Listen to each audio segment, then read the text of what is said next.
इस चीज की स्पेशलाइजेशन है for the study of human size, shape, proportion, composition, maturation and cross function. Then application, ठीक है, आपको पीडीएफ मिल जाएगा, दिक्कत नहीं है कोई, आप काइंडली बने रहिए, ठीक है। जेठी कुमारी जी, आपको हिंदी और इंग्लिश में हम बता देंगे, कोई दिक्कत नहीं। एप्लीकेशन कहाँ पे इसकी एप्लीकेशन है? टू अंडरस्टैंड, अंडरस्टैंड करना है इसका एप्लीकेशन। इसका एप्लीकेशन क्या है? किस चीज को अंडरस्टैंड करता है? ग्रोथ को, बच्चे की ग्रोथ कैसी हो रही है, how growth of children from birth to change into adult, adult बनने की जो प्रोसेस है that is the growth. Next exercise, exercise के जरिए बॉडी में क्या चेंजेस आ रही है? व्हाट आर द चेंजेस और impact of exercise on your body structure, composition, performance. What type of performance of top class athletes? When your performance is increasing or going better and better, then what component body are changes? Body में कौन से component, body shape कैसे change हो रही है, composition कैसे change हो रही है जब आपकी परफॉर्मेंस बढ़ रही है, ये चीजों को मॉनिटर किया जाता है। This is the application of kinanthropy. Okay, relevance, और इसकी रेलेवेंस कहाँ पे है? मेडिसिन में। मेडिसिन लाइक जैसे कुछ बच्चों का ग्रोथ नहीं हो पाता, the children which are not grow properly, either they are underweight और ओवरवेट और obese. Okay, some children have more height और less weight, some children have very small height and overweight. कुछ बच्चों की हाइट काफी ज्यादा है, वेट कम है, और कुछ बच्चों का वेट काफी ज्यादा है, हाइट नहीं बढ़ रही। देयर आर सम हार्मोनल और जेनेटिकल डिसऑर्डर हो सकते हैं, but with the help of anthropometry, with the measurement of height, weight, body circumferences, कुछ बॉडी की मेजरमेंट है जिससे हम बॉडी का डिफेक्ट को पता कर सकते हैं कुछ हद तक, सो दैट तो डॉक्टर को इनको इन एंथ्रोमेट्री के पैरामीटर से भी डायग्नोस कर सकते हैं, और उनको प्रॉपर मेडिसिन के फील्ड में इसकी काफी इंपॉर्टेंस है। ओके, लाइक पैडियाट्रिक्स बच्चों का डिपार्टमेंट है, एंडोक्राइनोलॉजी जहाँ पे हार्मोन्स की स्टडी होती है, वहाँ पे बॉडी की डिमेंशंस की स्टडी से भी कई और डिसऑर्डर्स का पता चल सकता है, और वो मेडिसिन से करेक्ट किए जा सकते हैं। एजुकेशन, जैसे आप सभी को diploma, certificate, refresher courses, diploma in sports medicine, ये सभी कोर्सेज में एजुकेशन दिया जाता है। व्हाट दिस फील्ड इज, किनेंथ्रोमेट्री की एप्लीकेशंस कहाँ पे? गवर्नमेंट सेक्टर में, गवर्नमेंट सेक्टर में जैसे गवर्नमेंट के जो रनिंग प्रोजेक्ट्स हैं, जैसे स्पोर्ट्स में भी है, एथलीट्स की ट्रेनिंग के लिए वहाँ पे किनेंथ्रोमेट्री की जरूरत पड़ती है। इंडस्ट्री के अंदर डिफरेंट जगह के ऊपर हम, जैसे क्लॉथ इंडस्ट्री है, या हमारे जो इक्विपमेंट यूज करते हैं स्पोर्ट्स में या इंडस्ट्री में, तो उनकी डिजाइनिंग ह्यूमन बॉडी के साइज के अकॉर्डिंग बनाई जाती है, सो दैट कि उनकी बॉडी को कोई हार्म ना हो।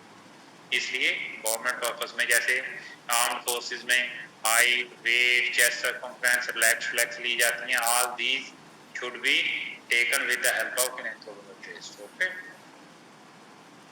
This is also a one systematic diagram of kinanthropometry. Kinanthropometry की ये एक सिस्टमैटिक डायग्राम है जिसमें हम कौन कौन से टॉपिक पढ़ाई किया जाता है किनेंथ्रोमेट्री में, कौन कौन से, व्हाट आर द सब topics of kinanthropometry which are going to study. Okay, there are three main basic topics: physical growth और human growth, बच्चे के बर्थ से लेकर अडल्ट बनने की प्रोसेस। बॉडी कॉम्पोजिशन, आपका जो बॉडी वेट है उसमें कौन कौन से कंपोनेंट्स हैं, फैट मास और लीन मास और fat free mass, this is the body composition.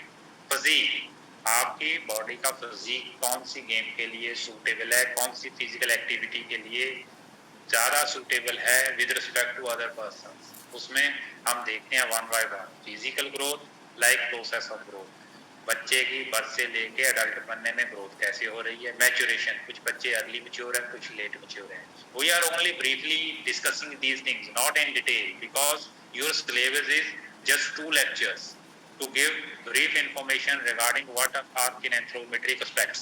Okay, तो अगर डिटेल में जाना चाहते हो तो इसके बाद आप सर्टिफिकेट कोर्स के बाद डिप्लोमा का कोर्स में अप्लाई कर सकते हैं, तो वहाँ पे हम डिटेल में यहाँ पे आपको काफ़ी आपकी 3-4 months तक क्लासेस पढ़ाई जाएंगी, एक फुल प्लस सब्जेक्ट है। ओके, देन मोटर डेवलपमेंट, कौन से मोटर एबिलिटीज हैं जो ह्यूमन बॉडी की ग्रोथ के साथ चेंज हो जाते हैं, स्पीड, स्ट्रेंथ, फ्लेक्सिबिलिटी, एजिलिटी, ये सारी चीज़ें मोटर डेवलपमेंट कैसे चेंज हो रही है जैसे जैसे आपकी बॉडी की ग्रोथ हो रही है। बॉडी कॉम्पोजिशन में फैट मास और lean body mass, basically lean body mass के नेक्स्ट 3 कंपोनेंट्स हैं मसल मास, बोन मास और रिमाइंडर मास। यहाँ पे एरो है वो देख सकते हैं। Remainder mass is calculated by body weight minus calculating all these 3 parameters fat, bone और मसल। फैट, बोन और मसल को हम एंथ्रोमेट्रिक मेथड से कैलकुलेट करेंगे, टोटल बॉडी वेट से माइनस कर देंगे, तीनों को प्लस करके तो आपका रिमाइंडर मास हो जाएगा। ये सेकंड लेक्चर में आपको डिटेल में पढ़ाया जाएगा। Okay, physique, size, shape and proportion. आपका साइज, शेप, प्रोपोर्शन कैसा है बॉडी का, आपकी फिजिक कैसी है, उसको पढ़ाई किया जाता है फिजिक के अंदर। और ये आज के टॉपिक में हम आपको थोड़ा सा पढ़ाएंगे। और इसको जब स्केल के ऊपर लिया जाता है तो इसको हम रेटिंग करते हैं फिजिक की, तो उसको स्मेटोटाइप बोलते हैं। लेटर ऑन हम ये स्लाइड्स में डिस्कस करेंगे। अगर हम स्पेक्ट्रम देखें ह्यूमन बॉडी का, तो ह्यूमन बॉडी का स्पेक्ट्रम जो साइज, शेप, कंपोजिशन, मैंने तीनों को इकट्ठा कर दिया है। देखिए मैंने साइज सभी की हाइट सेम रखी है। शेप कैसे चेंज हो रही है, आप लेफ्ट हैंड साइड से राइट हैंड साइड की तरफ देखिए, there is very lean person which है अंडरवेट, सेम हाइट के ऊपर अंडरवेट है, धीरे धीरे उसकी बॉडी में मस्कुलेचर आ रहा है। दिस पर्सन जो मिडिल में है that is highly muscular, and when going towards right side the body is going bulky heavy due to fatty tissue, ये ज्यादा फैटी टिश्यू की तरफ जा रहा है। सेम हाइट के ऊपर शेप और कंपोजिशन कैसे चेंज हो रही है, वेट बढ़ रहा है, मस्कुलैरिटी से फैटी टिश्यू की तरफ बॉडी जा रही है। अगर राइट से लेफ्ट की तरफ जाएं तो फैट कम हो रही है, मस्कुलैरिटी, मस्कुलैरिटी से बाद लीननेस और बिल्कुल lean, the person is very lean. Okay, तो यहाँ पे हम तीनों चीजों को एक स्पेक्ट्रम में देख सकते हैं। Okay, what is the scope of anthropometry, anthropometry का स्कोप क्या है।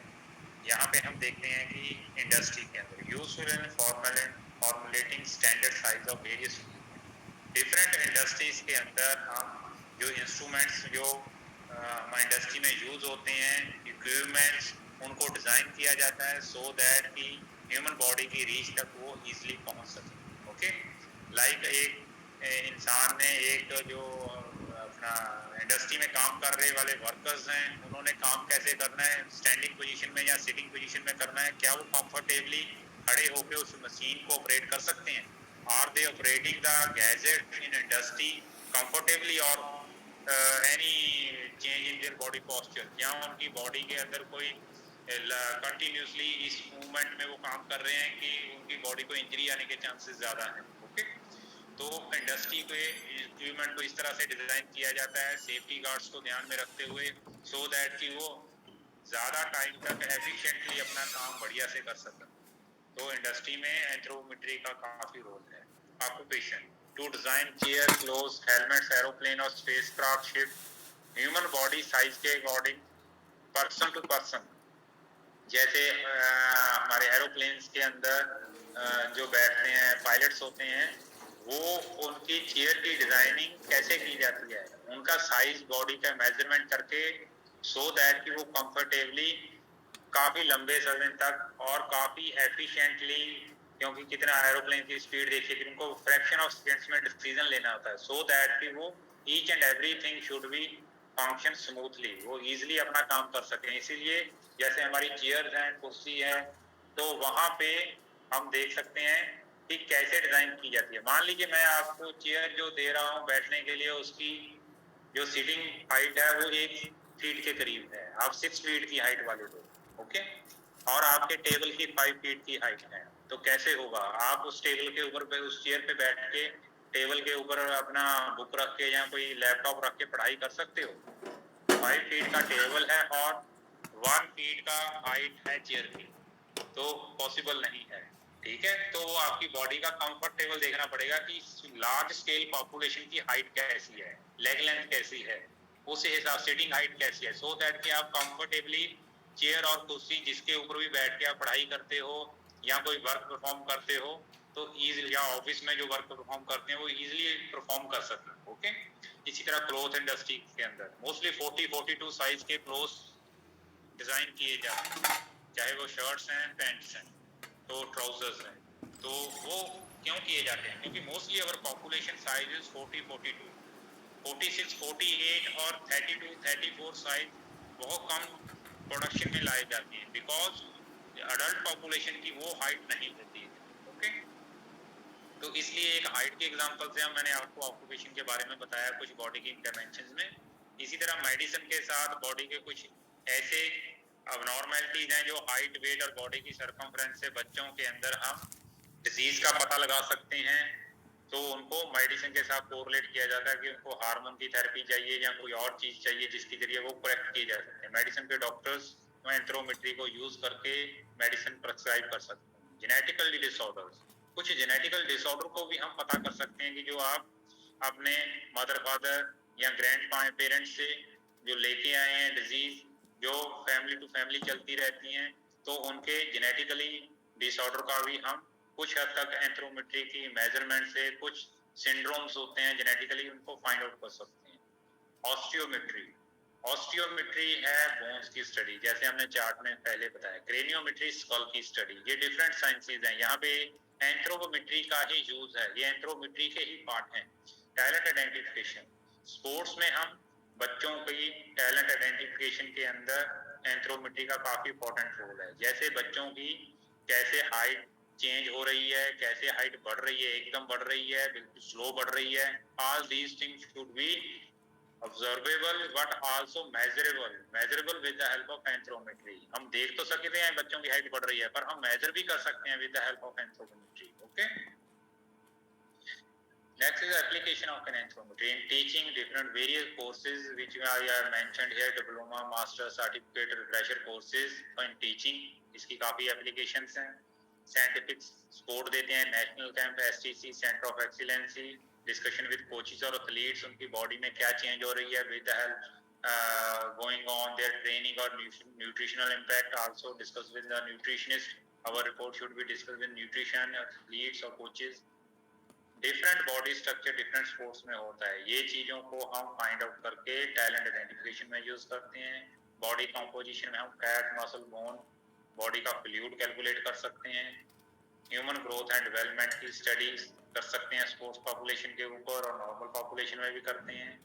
इसके अलावा हम हमारी जो लेटेस्ट नॉलेज होती है रिफ्रेशर कोर्सेज के थ्रू, फिजिकल एजुकेशनिस्ट को, फिजियोथेरेपिस्ट को, मेडिकल प्रोफेशनलिस्ट होते हैं और एजुकेशनिस्ट होते हैं, उनके साथ डिस्कस करते हैं, सो दैट कि आपको लेटेस्ट नॉलेज प्रोवाइड की जा सके। Okay, to provide research guidance. इसके अलावा हम रिसर्च गाइडेंस भी प्रोवाइड करते हैं। हमारे एमफिल, मास्टर डिग्री और पीएचडी स्टूडेंट्स जो हमारे पास यहाँ रिसर्च वर्क के लिए आते हैं, इंटर्न्स आते हैं, उनको हम ये चीजें सिखाते हैं, how to handle instruments, how to deal with the research tools, कैसे रिसर्च करनी है, कैसे इनकी एप्लीकेशंस है हमारी एंथ्रोपोमेट्री की in research field. Okay, in different sports. Sports की टैलेंट आइडेंटिफिकेशन में हम देखते हैं कि बच्चे कुछ अपनी एज गलत बता देते हैं। वेरिफिकेशन ऑफ क्रोनोलॉजिकल एज, उनकी जो डेट ऑफ बर्थ है वो सही डेट ऑफ बर्थ नहीं होता है। एक्चुअल में they are hiding their date of birth, actual age. So we find their actual age with the help of our anthropometric methods, examination of developmental age. उनकी body की जो development हो रखी है, बॉडी का जो स्ट्रक्चर है, उसकी एज कितनी है। एक तो आपका डेट ऑफ बर्थ है, एक बॉडी का जो स्ट्रक्चर है वो एज क्या है आपकी, developmental age. Okay, anthropometric specific different measurement है डिफरेंट स्पोर्ट्स के लिए, वो हम अलग अलग स्पोर्ट्स में अलग अलग मेजरमेंट करते हैं। कुछ मेजरमेंट कॉमन है, कुछ डिफरेंट है। बच्चे की, अडल्ट की हाइट प्रेडिक्ट की जाती है छोटी एज में। Assessment of body structure and composition, बच्चे का बॉडी स्ट्रक्चर और कॉम्पोजिशन को असेस किया जाता है, और कितना वेट कैटेगरी में स्पोर्ट्स के पर्सन अपना वेट लूज कर सकते हैं, ये चीजें हम यहाँ पे स्टडी करते हैं। इसके अलावा टैलेंट डेवलपमेंट के टाइम पे जब बच्चा कैंप में आ जाता है, हमारे किसी स्कीम में आ जाता है, then we are find regularly their monitoring body composition, somatotype, उसका हाइट, वेट, बीएमआई चेक करते हैं, जेड स्कोर और ओ स्केल, ये एडवांस लेवल की स्टडीज हैं, ये भी चेक कर सकते हैं कि ट्रेनिंग का क्या इम्पैक्ट पड़ रहा है, what is the impact of training on their body type और बॉडी डायमेंशंस। तो ये चीजों को हम टैलेंट डेवलपमेंट के टाइम पे चेक करते हैं। उसके बाद है बॉडी के प्लेन्स हैं। बॉडी को अगर हम 2-3 तरीकों से बॉडी को बांट देते हैं, काट देते हैं या डिवर्सिफाई कर देते हैं आपकी बॉडी को अकॉर्डिंग टू 2 और 3 एक्सिस। जो सर के ऊपर से लाइन पांव की तरफ निकलती है, दैट इज लॉन्गिट्यूडनल एक्सिस, आप एरो पे देख सकते हो। लेटरल एक्सिस जो शोल्डर टू साइड से दूसरे शोल्डर की तरफ जा रही है, दैट इज लेटरल एक्सिस। जो आगे से पीछे की तरफ निकल रही है, front to back side, okay, from abdomen to back side, hip side, that is आपका anterior posterior axis और sagittal axis. These are the three axes, lateral axis, longitudinal axis और sagittal axis. अब हम बॉडी को इन तीन axis के ऊपर बांटते कैसे हैं? If we are divided your body into two equal parts, left or right side, from the middle, left or right side, that is sagittal plane. If we are dividing your body from two halves, upper body और lower body, upper body कौन सी है आपकी? Head और आपके shoulder, और नीचे हम आपके लिम्स, फीट्स हैं, जो लोअर लेग्स हैं, वो आ जाती हैं, दैट इज आपका कौन सा? Transverse plane. अगर हम साइड से, शोल्डर से आपकी बॉडी को अंटीरियर और पोस्टीरियरली, आगे वाला हिस्सा, चेस्ट वाला, पेट वाला हिस्सा, सामने वाला हिस्सा, और बैक साइड का, जहां पे आपका हेड का बैक साइड है, आपकी शोल्डर के बैक वाला हिस्सा, और आपके हिप्स हैं, आगे और पीछे में बांट देते हैं, that is called our coronal plane. Okay, frontal coronal plane. इसके अलावा एंथ्रोपोमेट्री में एक फ्रंट और हॉरिजॉन्टल प्लेन होता है, जिसमें हम आपकी बॉडी को एफएच प्लेन में बांट देते हैं. कैसे है? ये एक पोजीशन है हेड की, यहाँ पे हाइट का हाईएस्ट पॉइंट वर्टेक्स है, यहाँ पे इंफ्राऑर्बिटल आंख के नीचे वाला और कान के नीचे वाला ट्रेजियन लैंडमार्क है. यहाँ से आपकी बॉडी को हम एक लाइन ड्रा करते हैं जो ग्राउंड से हॉरिजॉन्टल पैरेलल होती है, तभी ये पॉइंट हाईएस्ट पॉइंट होगा vertex. Okay, that is called Frankfurt horizontal. Head की जब भी मेजरमेंट का इन्वॉल्व होगी, हाइट, सिटिंग हाइट, तो हेड की पोजीशन है एफएच प्लेन. ओके, इसके अलावा लैंडमार्क्स कौन से हैं? आपकी बॉडी में डिफरेंट लैंडमार्क्स हैं, यहाँ से आपकी बॉडी की मेजरमेंट की जाती है, that is the definition of landmark. These are the anatomical points on our body from which where we measure your body's different dimensions और taking your anthropometric measurement. ये बॉडी के ऊपर वो पॉइंट्स हैं बोन्स के ऊपर, यहाँ से आपकी बॉडी को मेजर किया जाता है. वर्टेक्स आपके सर के ऊपर वाला पॉइंट है, एक्रोमियल शोल्डर वाला पॉइंट है, रेडियल आपके रेडियस बोन के ऊपर है, डेक्टिलियन आपके सबसे जो हाथ की लंबे वाली फिंगर है, सबसे लॉन्ग फिंगर है, उसका टॉप मोस्ट पॉइंट है डेक्टिलियन. आप 3-4 पॉइंट्स याद रख सकते हैं, ज्यादा आपके इतने सिलेबस में नहीं है. You know about the landmarks. Okay, next कुछ स्किन के ऊपर भी लैंडमार्क्स हैं, आपके मसल्स के ऊपर लैंडमार्क्स हैं. बाइसेप मसल के ऊपर बाइसेप है, ट्राइसेप मसल के ऊपर ट्राइसेप है. ये फ्रंट व्यू है, ये बैक व्यू है पर्सन का. ओके, फ्रंट साइड और बैक व्यू, अंटीरियर और पोस्टीरियर भी बोल देते हैं. ओके, ये नेवल पॉइंट है, यहाँ पे आपका एब्डोमेन लैंडमार्क है, यहाँ सुप्रास्पाइनल है, यहाँ फ्रंट थाई है, यहाँ काफ मसल के ऊपर काफ स्किन उसका जो आपका लैंडमार्क है. इसी तरह सबस्कैपुलर है, सुप्राइलियर है. तो इसमें भी आप 2-4 स्किन कोड अपने लैंडमार्क्स को याद रख सकते हैं. उसके बाद है एंथ्रोमेट्रिक मेजरमेंट्स. कौन कौन सी मेजरमेंट है? हेड से ग्राउंड की हाइट ले सकते हैं हम, शोल्डर से ग्राउंड की हाइट ले सकते हैं, एल्बो से ग्राउंड की हाइट ले सकते हैं, हम सबसे लंबे वाली जो फिंगर है वहां से ग्राउंड की हाइट ले सकते हैं. हिप से जो ट्रोपेंटिलियन, ये 29 नंबर लिखा हुआ है, ये देख सकते हैं, यहाँ से लेग लेंथ ले सकते हैं, लोअर लेग लेंथ ले सकते हैं टीबीएल से. Okay, TBL landmark. तो हम बॉडी को सेगमेंट में आपकी बॉडी की मेजरमेंट ले सकते हैं. ओके, सम बॉडी से थोड़ा सा जूम कर दीजिए, ये लीजिए, ठीक है, तो यहाँ पर मैं जूम कर देता हूँ. ओके, तो उसके बाद है शोल्डर की ब्रेड्थ है, यहाँ से शोल्डर की ब्रेड्थ भी ले सकते हैं. वो लेंथ वाइज मेजरमेंट लिया था हमने, यहाँ पे हमने ब्रेड्थ वाइज मेजरमेंट ले लिया. ठीक है, चेस्ट ब्रेड्थ है यहाँ पे, दिस इज द रिब्स के ऊपर से चेस्ट का ब्रेड्थ है. ओके, क्योंकि कुछ स्लाइड्स ज्यादा है, शुरू में हमने थोड़ा सा ज्यादा टाइम ले लिया, तो थोड़ा सा हमें तेज चलना पड़ेगा. Kindly cooperate. Okay, thank you mister Divesh, क्योंकि मैं हिंदी और इंग्लिश में दे रहा हूँ तो काफी स्लो स्पीड चल रही है हमारी. Okay, kindly manage. तो हम डिस्कशन में भी आपको डिस्कस करेंगे, काइंडली आप डिस्कशन के लिए रेडी रहिए. अपनी क्यूरीज, जो चीज नहीं समझा रही तो हम डिस्कशन में आपके साथ डिस्कस किया जाएगा. इसी तरह हिप की ब्रेड्थ कितनी है, यहाँ पे ये बाई एक डायमीटर हो जाता है, यहाँ से हिप की ब्रेड्थ ले सकते हैं, और यहाँ पे नी की ब्रेड्थ ले सकते हैं. लेंथ वाइज भी हमने मेजरमेंट ली है लास्ट स्लाइड में, अभी हम ब्रेड्थ वाइज कौन कौन से इंस्ट्रूमेंट यूज किए जाते हैं. अभी देखो हमने मेजरमेंट ले ली, कहाँ से मेजरमेंट लेनी है और कौन से इंस्ट्रूमेंट यूज करने हैं, अब हम उस पे आ जाए. यहाँ देखिए एंथ्रोपोमेट्रिक रॉड है, कंपास रॉड है, वेइंग स्केल है, स्लाइडिंग कैलिपर है। इन सभी जो इंस्ट्रूमेंट्स हैं इनको मैंने अगली स्लाइड में by picture one by one instrument को पिक्चर के जरिए बताया। First of all anthropometric rod, वहां पे मैंने समरी बता दिया, यहाँ पे वन बाय वन। ये एंथ्रोपोमेट्रिक रॉड है, हाइट लेंथ वाइज जितनी भी मेजरमेंट लेनी है, सिटिंग हाइट लेनी है तो उसके लिए एक अलग गैजेट है सिटिंग हाइट टेबल। ये स्टेडियोमीटर है हाइट लेने के लिए। एंथ्रोपोमेट्रिक रॉड से भी ले सकते हैं, स्टेडियोमीटर से भी ले सकते हैं, सेंटीमीटर में मेजरमेंट ली जाती है। ओके, उसके बाद है एंथ्रोपोमेट्रिक रॉड का ही एक ऊपर वाला हिस्सा है जिसको हम, ये लीजिए थोड़ा सा मैं और कर देता हूँ ब्रॉड, सो मेरी पिक्चर कई बार स्क्रीन से बाहर ना चली जाए तो इसलिए मैं इसको इतना ज्यादा जूम नहीं करता।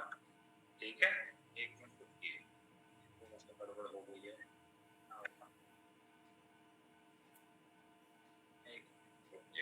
ये थोड़ा सा पार्टिसिपेंट वाली लिस्ट भाग के दूसरी तरफ चले जाती है। ठीक है, तो ये पिक्चर आपको क्लियर है। चलो ओके, तो कंपास रॉड के जरिए हम आपके ब्रॉड डायमीटर जैसे शोल्डर विड्थ है, आपकी चेस्ट डायमीटर है, हिप विड्थ है, विस्ट विड्थ है, ये सारी चीजें हम कंपास रॉड और रॉड कंपास से या एंथ्रोपोमीटर से लेते हैं। ओके, सेंटीमीटर में ही मेजर किया जाता है। उसके बाद सिटिंग हाइट टेबल है, सब्जेक्ट को टेबल के ऊपर बिठा के एंथ्रोमेट्रिक रॉड से भी ले सकते हैं और हम सिटिंग हाइट टेबल से भी ले सकते हैं। उसके बाद है हमारा ये नेक्स्ट गैजेट स्प्रेडिंग कैलिपर। कुछ इंस्ट्रूमेंट जैसे रॉड कंपास शोल्डर ब्रेड्थ के लिए लिया जाता है, तो वहां इस रॉड को हमने कर्व कर दिया है, स्प्रेडिंग कैलिपर बना दिया है। इसको चेस्ट कैलिपर भी बोलते हैं। चेस्ट की आगे से पीछे मोटाई लेते हैं, डेप्थ, चेस्ट डेप्थ बोलते हैं, इंटीरियर पोस्टीरियर चेस्ट डेप्थ, तो वही measure with the help of this gadget. Okay, ये भी सेंटीमीटर में मेजर किया जाता है।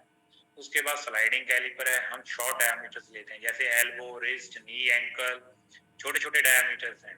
कंपास रॉड से हम बड़े डायमीटर लेते हैं। बोन कैलिपर और स्लाइडिंग कैलिपर और वर्नियर कैलिपर इसका नाम है, इससे हम स्मॉल डायमीटर एल्बो, रिस्ट, नी, एंकल। ओके, उसके बाद मेजरिंग टेप है, मेजरिंग टेप से हम आपका सरकमफ्रेंस, जैसे आर्मी में, आर्म फोर्सेस में चेस्ट सरकमफ्रेंस, रिलैक्स फ्लेक्स लिया जाता है, उसी तरह हम वहां बॉडी के अपर आर्म सरकमफ्रेंस, ठीक है, बाइसेप की घेरा कितना है, फोर आर्म, थाई, काफ, चेस्ट, विस्ट, हिप, ये सारी सरकमफ्रेंस ली जाती है। आपको पीडीएफ सेंड कर दिया जाएगा आपके ग्रुप में, ठीक है, नो प्रॉब्लम। ये मेजरमेंट भी सेंटीमीटर में ली जाती है। सम बॉडी से कि कुछ समझ नहीं आ रहा भैया, मैं आपको बहुत स्लो स्पीड से थोड़ा सा पेस में चल रहा हूँ क्योंकि हमारे हिंदी और इंग्लिश दोनों में बोल रहा हूँ। ओके, तो kindly cooperate. Next one is, देखिए हमारा इसका साइज गड़बड़ हो गया, ऊपर से दिखाई नहीं दे रहा, ये देखिए ऐसे दिखाई देगा।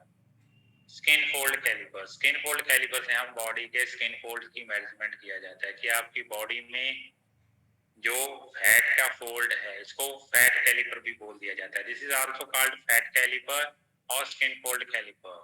Okay, with the help of this we measure your fat percentage in your body. Practical में हम आपको, जब आप हमारे पास आएंगे, लैब में विजिट करेंगे, then we demonstrate all these instrument की हाउ दीज इंस्ट्रूमेंट्स वर्क, ये कैसे काम करते हैं। डिफरेंट कैटेगरी के ये कैलिपर्स हैं। ओके, डिफरेंट कंपनीज के हैं और ये मिलीमीटर में मापते हैं, मेजर करते हैं। It measures in millimetre up to the accuracy of 10th part of millimetre. Okay, next weighing scale, everyone know the electronic weighing scale up to the 50 gram accuracy. We can measure your weight in minimum clothes or in shorts. If you wait in early morning, then it is very good. We can measure your nude weight. Okay, in national camp we measure in nude weight of our sports person. Sports person का minimum cloth में wait मापते हैं, खासकर इन weight category sports. Next है human growth and development. Human body की बच्चे से, यहाँ पिक्चर में ही देख सकते हैं, you can see this picture from here toddler stage to childhood stage and then going to develop into adult and then going to old age। तो ये डेवलपमेंट और ग्रोथ का एक काफी कॉमन सिमेट्रिक चार्ट है जिसमें हम देख सकते हैं कि बच्चे के बर्थ से लेके अडल्ट और अडल्ट से वो कैसे ओल्ड एज में चला जाता है। तो ये सारी ह्यूमन ग्रोथ एंड डेवलपमेंट का पार्ट है, इसमें हम ज्यादा डिटेल में नहीं जाएंगे। इसमें मैं थोड़ा सा आपको बता देता हूँ कि हम आपके हाइट और वेट का ग्रोथ का चार्ट डेवलप करते हैं, जिसको वेलोसिटी और डिस्टेंस कर्व के जरिए देख सकते हैं। ये एक डिस्टेंस कर्व है, यहाँ पे हाइट बढ़ रही है और यहाँ पे आपके ईयर्स बढ़ रहे हैं। ये देखिए इन्फेंट फेज है, जहाँ बच्चे का फेज है। ग्रोथ एंड डेवलपमेंट का डिफरेंस करवाएंगे, अभी बताता हूँ। Shivam Gupta ji, kindly wait for few minutes, 2 और 3 स्लाइड नेक्स्ट हम ग्रोथ एंड इसका डिफरेंस बताएंगे। इन्फेंट का जो हाइट एकदम बच्चे के पैदा होने के 1-2 साल तक एकदम हाइट बढ़ती है, उसके दौरान चाइल्डहुड फेज में आता है तो हाइट का फेज स्लो हो जाता है। उसके बाद अगर हम देखें एकदम हाइट फिर बढ़ती है, ये देखिए स्टीप ग्राफ बन गया है, सीधा स्ट्रेट हो गया है। ये कौन सा पीरियड है? एडोलसेंट फेज है। यहाँ पे एकदम बच्चे की हाइट बढ़ती है, चाहे वो मेल हो फीमेल हो। रेड में फीमेल है, ग्रीन में मेल है। 17-18 साल के बाद ये ग्राफ बिल्कुल स्ट्रेट हो जाता है, पैरेलल हो जाता है। इस लाइन से कोई हाइट नहीं बढ़ती, फिक्स हो जाती है 17-18 साल में हाइट। और उसके बाद जब एजिंग आती है 35 प्लस, तो आपकी height 1-2 centimetre drop, body shrink हो जाती है। ये डिस्टेंस कर्व ग्राफ है। ओके, यहाँ पे हम देख सकते हैं कि आपकी बॉडी, बच्चे की कैसे हाइट चेंज हो रही है। लड़कियों का ग्राफ पहले देखिए पीक हो जाता है, लड़के बाद में, ग्रीन बाद में जाता है। एकदम ये स्टीप पहले हो रहा है, because girls are early mature with respect to boys, इसीलिए वो जल्दी पीक आउट होके नीचे रह जाती हैं, इसलिए लड़कियों की हाइट कम होती है। Girls are early mature with respect to boys और so their height wise they are shorter with respect to boys. लड़कों को यहाँ पे थोड़ा सा टाइम और मिल जाता है ग्रो करने के लिए, फिर पीक आउट होते हैं, so that they grow taller with respect to girls because they are late mature with respect to girls. Okay, इसलिए लड़के ज्यादा लंबे होते हैं, लड़कियां कम हाइट में होती हैं। यही डिस्टेंस और वेलोसिटी का सेम ग्राफ एकदम इसी एज में देखिए, लड़कियों का डॉटेड लाइन है, पहले पीक आ गया फिर नीचे आ गया, और लड़कों का बाद में पीक हुआ और फिर बाद में वो नीचे आया। Girls 1.5 to 2 year early mature with respect to boys. लड़कियां 1.5-2 साल अर्ली मैच्योर होती हैं लड़कों से, इसलिए लड़कों की हाइट कम रह जाती, लड़कियों की हाइट कम रह जाती है, लड़कों की हाइट ज्यादा होती है। ओके, अब आ जाते हैं जो हमारे भाई शिवम गुप्ता जी ने पूछा था कि आपका क्या डिफरेंस है। Growth increase in size, body के साइज में जो विद नेक्ड आई हम देखते हैं कि इसकी हाइट बढ़ रही है, वेट बढ़ रहा है। डेवलपमेंट, ये बॉडी के ऑर्गन्स के अंदर जो चेंज आ रही है, जैसे हार्ट पहले सिंपल होता है, किडनी बिल्कुल सिंपल होती है बच्चों में, धीरे धीरे वो कॉम्प्लेक्स फॉर्म में आ जाती है, उनकी फंक्शनिंग और बेटर हो जाती है। ओके, ऑर्गन बढ़िया रिफाइंड हो जाते हैं, ये डेवलपमेंटल चेंज है। Growth is external in nature, बाहर से दिख जाती है। डेवलपमेंट इंटरनल इन नेचर, वो बॉडी के अंदर चल रही होती है, जो आपकी मेटाबॉलिक एक्टिविटीज है। Growth refer to a particular part of body, growth एक टाइम पे एक हिस्से पे हो रही होती है, डेवलपमेंट सारी बॉडी को होल चेंज में लेके देखते हैं।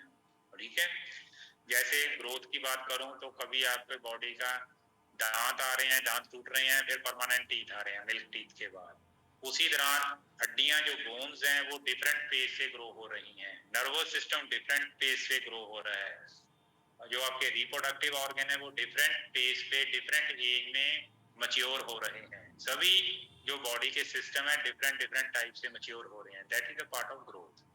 अगर डेवलपमेंट की बात करें तो होल बॉडी को एज ए डेवलपमेंट लेके चलना पड़ेगा। होल बॉडी कहाँ से कैसे ग्रो कर रही है, किस फेज में जा रही है, that is a developmental changes. Growth quantitative है, मेजर कर सकते हैं, जैसे हाइट वेट मेजर करते हैं। डेवलपमेंट क्वालिटेटिव है, यहाँ पे हम ऑर्गन की एफिशिएंसी देखते हैं कि कितनी बेटर हो रही है। जैसे बच्चों में इतनी बेटर नहीं होती, जैसे जैसे वो अडल्ट बनते हैं उनका नर्वस, उनका सर्कुलेटरी, उनका बोनी टिश्यू बहुत ज्यादा क्वालिटी का डेवलप हो जाता है। ग्रोथ इज लिमिटेड, एक समय तक होती है, 17-18 साल के बाद हाइट नहीं बढ़ती, मैच्योरिटी आने के बाद वो रुक जाती है। डेवलपमेंट लाइफ लॉन्ग है, जब 18 साल भी क्रॉस कर जाते हो तब भी आपका वेट बढ़ सकता है, कम हो सकता है, ओबेसिटी फैट बढ़ सकती है, किसी का फैटी लिवर हो सकता है, किसी को किडनी में प्रॉब्लम, किसी को हार्ट में प्रॉब्लम, ये सारी चीजें हो सकती हैं। These are the developmental changes. Okay, ageing एक आपस एजिंग जब बंदा बुढ़ा हो जाता है वो भी एक डेवलपमेंटल चेंज ही है। ओके, हाइट पे इम्पैक्ट, जिम लगाने से आज तक कोई स्टडी नहीं पाई गई है, ये आप क्वेश्चन पूछिए वहां पे जब हम डिस्कशन करेंगे। ठीक है, अभी मैं लेक्चर समाप्त कर दूं भाई।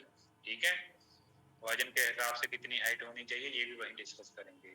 3 टाइप की बॉडी की ग्रोथ की मेजरमेंट होती हैं। एक होती है लीनियर, जैसे हम लेंथ वाइज मेजरमेंट कर सकते हैं, sitting height, height, arm length, leg length, nose length, ठीक है। अगर हम एरिया वाइज देखें, बॉडी का सरफेस एरिया देखना है, सरकमफ्रेंसेस हैं, हेड की सरकमफ्रेंस, अपर आर्म की, चेस्ट की, वेस्ट की, हिप की, गोलाई में मापते हैं, घेरा एरिया देखते हैं, ठीक है, एरियल मेजरमेंट। कॉन्ड्रल 3 डायमेंशनल, जैसे बॉडी वेट है, आपका बॉडी का वॉल्यूम कितना है, वेट कितना है, ये बॉडी का वेट 3 डायमेंशन में आता है, ओके। उसके बाद कौन कौन से फैक्टर हैं जो आपकी बॉडी को अफेक्ट करते हैं, आपकी ग्रोथ को अफेक्ट करते हैं, डेवलपमेंट को। फर्स्ट है आपका जेनेटिक फैक्टर, जिसको हेरिडिटरी कह देते हैं, जो मदर फादर से आपने जीन्स लिए हैं, ओके। मोस्टली 80-85% तक आपका ग्रोथ, जो डेवलपमेंट, जो बॉडी में चेंज आ रही है, आपके मदर फादर और ग्रैंड फादर की बॉडी के जो करेक्टर हैं आपकी बॉडी में आ रहे हैं, ओके। नाना नानी, दादा दादी के करेक्टर भी आ सकते हैं आपकी बॉडी में, क्योंकि उन्होंने भी आपके मदर फादर से ही लिए हैं, करेक्टर ही हैं उनकी बॉडी में, ठीक है। तो कोई मदर फादर में जीन्स एक्सप्रेस नहीं होते, तो वो नेक्स्ट जनरेशन में आप में हो सकते हैं, दादा दादी, नाना नानी के, ग्रैंड पेरेंट्स के जो जीन्स के एक्सप्रेशन हैं। उसके अलावा दूसरा एनवायरमेंटल फैक्टर, आप कौन से एनवायरमेंट में रह रहे हो चाइल्डहुड फेज में, ठीक है। आपकी सराउंडिंग कैसी है, ज्योग्राफिकल कंडीशंस जहाँ पे रह रहे हो, सोशल एनवायरमेंट कैसा है, फैमिली कैसी है, कौन सी बच्चों की एज ग्रुप में खेल रहे हो आप, ठीक है। कुछ छोटे बच्चे बड़े ग्रुप बच्चों के साथ खेलने शुरू से खेलते हैं, अपने एज के बच्चों से नहीं खेलते, ठीक है। तो उनकी डिफरेंट बॉडी के ग्रोथ के पैमाने होंगे, साइकोलॉजिकल डिफरेंट होंगे, उनकी बॉडी की डेवलपमेंटल चेंजेस होंगे। कई बड़ी एज के बच्चे छोटी एज के बच्चों को जैसे कई मेंटली टॉर्चर या अब्यूज भी करते हैं, सेम एज के बच्चों का एक अलग पैटर्न होता है ग्रोथ का। इसी तरह जेंडर वाइज मेल और फीमेल के अंदर जब उनकी प्यूबर्टी आती है, ग्रोथ हार्मोन की वजह से फीमेल में फेमिना करेक्टर, मेल में एंड्रॉयड करेक्टर, जो मेलनेस मस्कुलाइन करेक्टर आता है, उसकी वजह से जेंडर वाइज भी हम ग्रोथ को स्टडी करते हैं। मेल और फीमेल के फीचर्स चेंज होते हैं, इंटरेस्ट चेंज होते हैं, डिफरेंट थिंग्स को अप्रोच, थिंकिंग चेंज हो जाती है।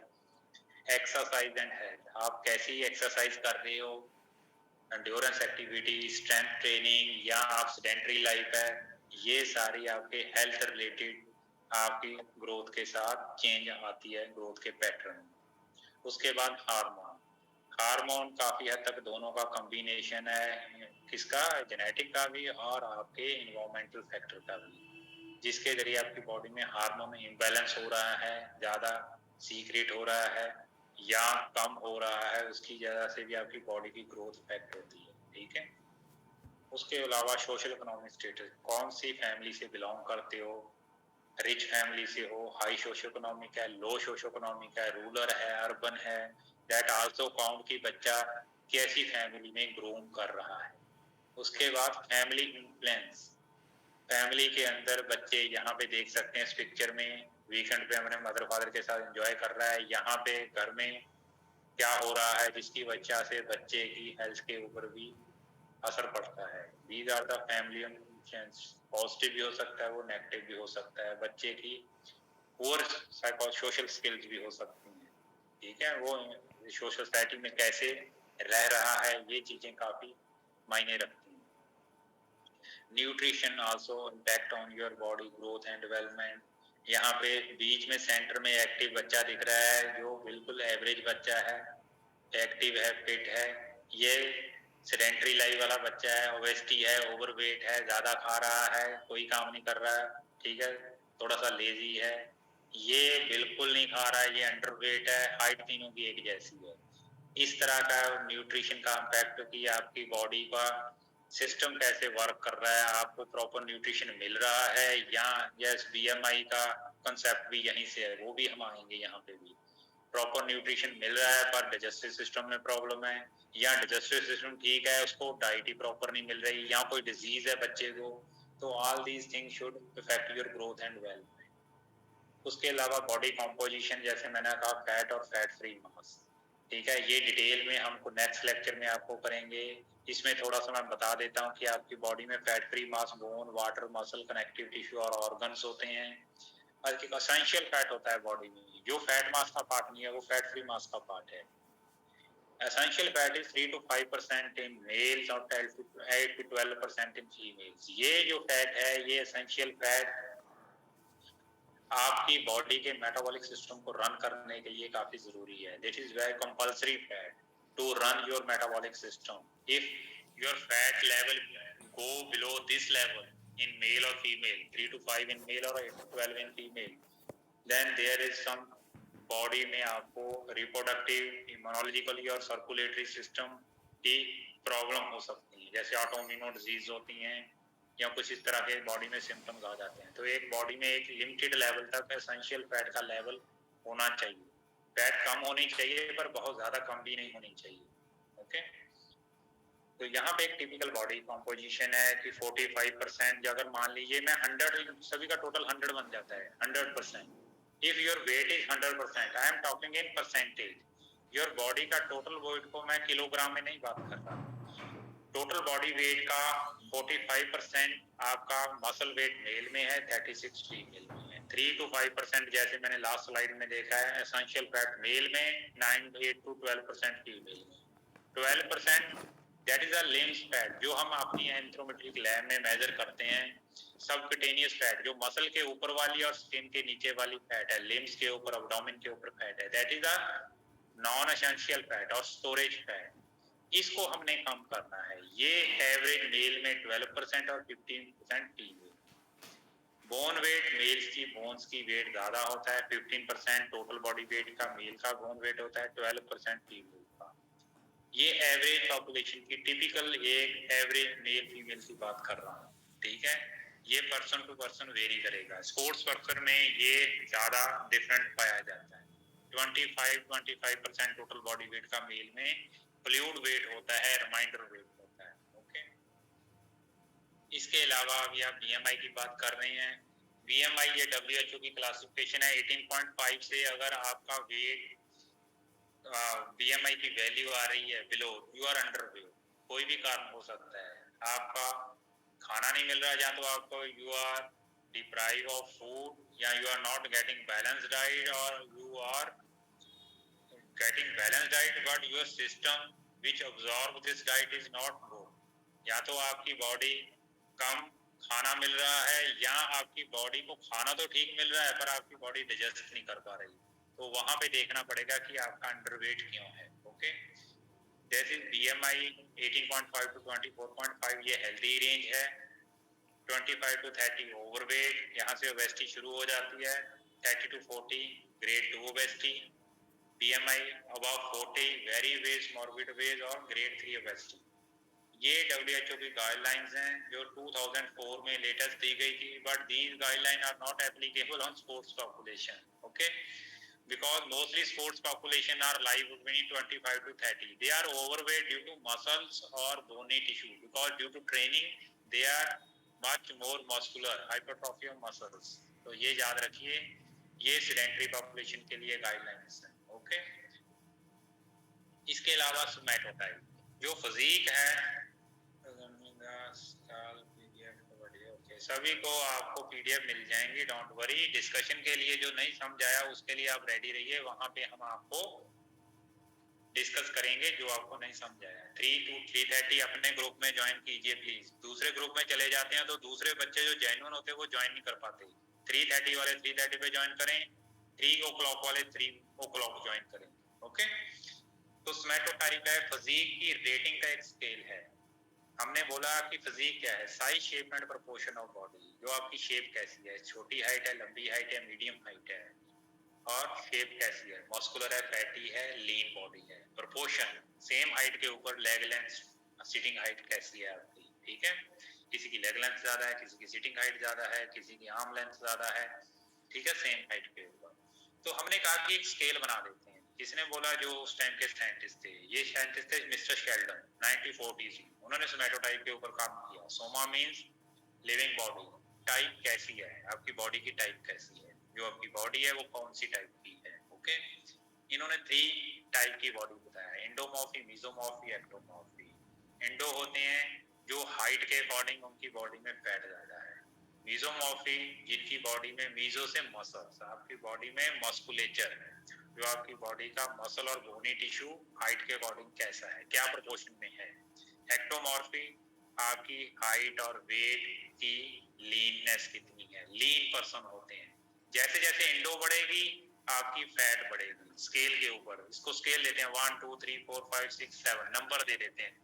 जिसका 7 नंबर होगा बहुत ज्यादा फैटी है, जिसका 1 नंबर होगा बहुत कम फैट है।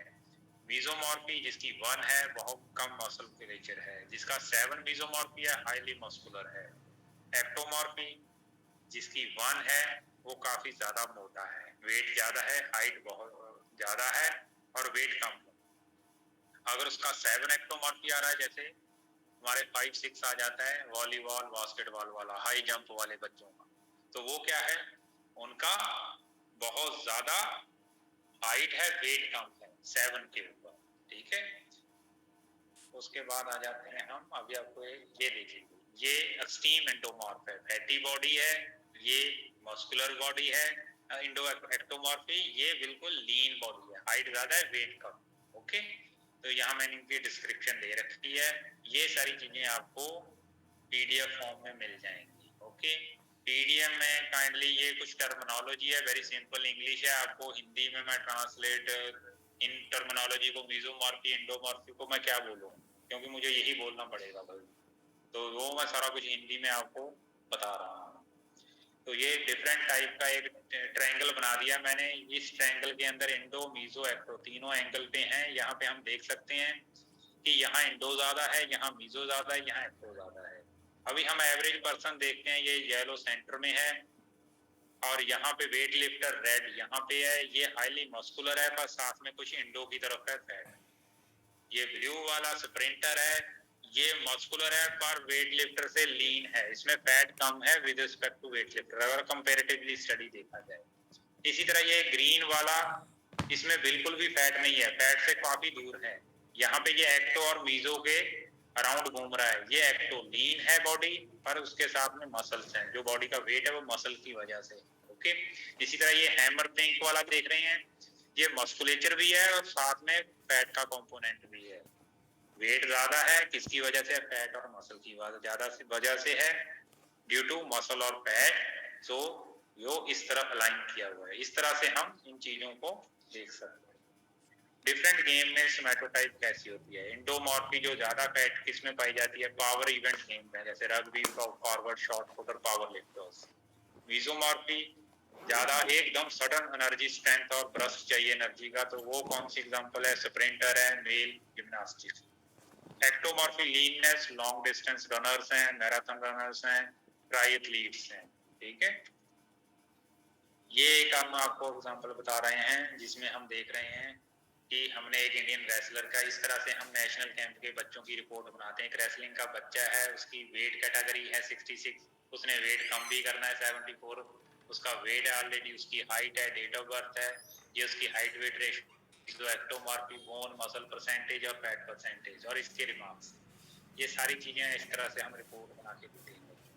ठीक है, इसके अलावा एंथ्रोपोमेट्री के कुछ एडवांटेज भी हैं, कुछ डिसएडवांटेज भी हैं। कौन कौन सी एडवांटेज है, कहाँ कहाँ पे है। Objectivity with highly specific and sensitive, इसका मेन ऑब्जेक्टिव, इसका हम मेजर कर सकते हैं वैल्यूज को हाईली स्पेसिफिक। हाइट का एक प्रोसीजर है मेजर करने का, स्पेसिफिकली कैसे मेजर करते हैं, एक्यूरेटली कैसे करते हैं, काफी सेंसिटिव है। ये नहीं कि हर कोई बंदा ऐसे ही हाइट मेजर कर लेगा।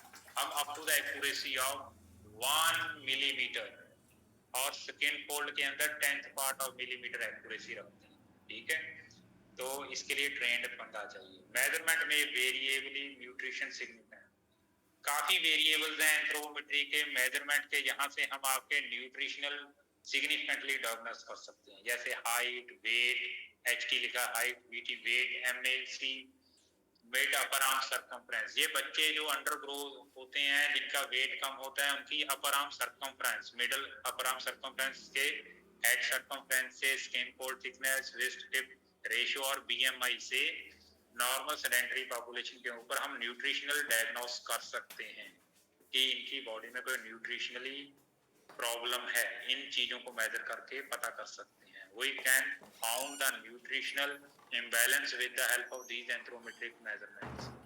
Reading are numerical and gradable और standard growth chart. जो हम मेजरमेंट करते हैं ये सारी नंबर की फॉर्म में है। रीडिंग्स जो लेते हैं हाइट 170 सेंटीमीटर, 180 सेंटीमीटर और बॉडी वेट 50 केजी, 60 केजी, इनको हम ग्रोथ चार्ट्स पे, जो स्टैंडर्ड ग्रोथ चार्ट्स हैं उनके ऊपर ग्रेडिंग करके देख सकते हैं हमारा बच्चा इस एज ग्रुप में ग्रोथ प्रॉपर चल रही है, अंडर ग्रो है या ओवर ग्रोथ है उसमें। Okay, reading are reproducible. जो रीडिंग्स हैं ये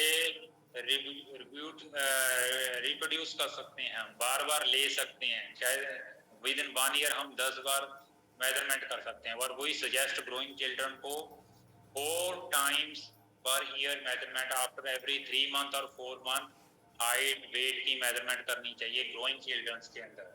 और इसके अलावा कोई बॉडी में कोई मेजर चेंज आई है बॉडी वेट में, हाइट में, तो हम उसको जल्दी भी कर सकते हैं, 2 या 3 मंथ में भी कर सकते हैं। नॉन एक्सपेंसिव है, काफी गैजेट्स इसके एक्सपेंसिव नहीं है और इनको मिनिमम ट्रेनिंग 3 से 4 मंथ की ट्रेनिंग से हम अच्छे से इनको सीख सकते हैं। 50-100 बच्चों के ऊपर काम करके हम प्रोफिशिएंसी गेन कर सकते हैं कि एक्यूरेटली मेजरमेंट कैसे लेंगे। इसके अलावा कुछ हमारी लिमिट्स भी हैं, बाउंड्रीज भी हैं जिससे आगे हम नहीं जा सकते।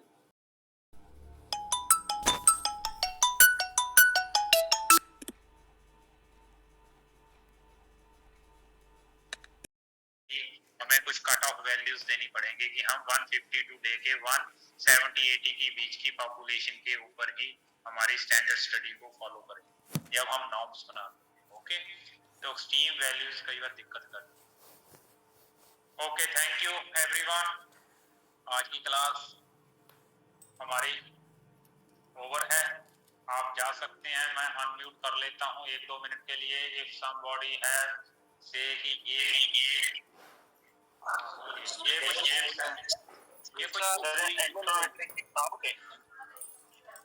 कुछ बुक्स भी हैं, एक ये आपको थैंक यू सर, और डॉक्टर एसपी सिंह की है। Thank you sir.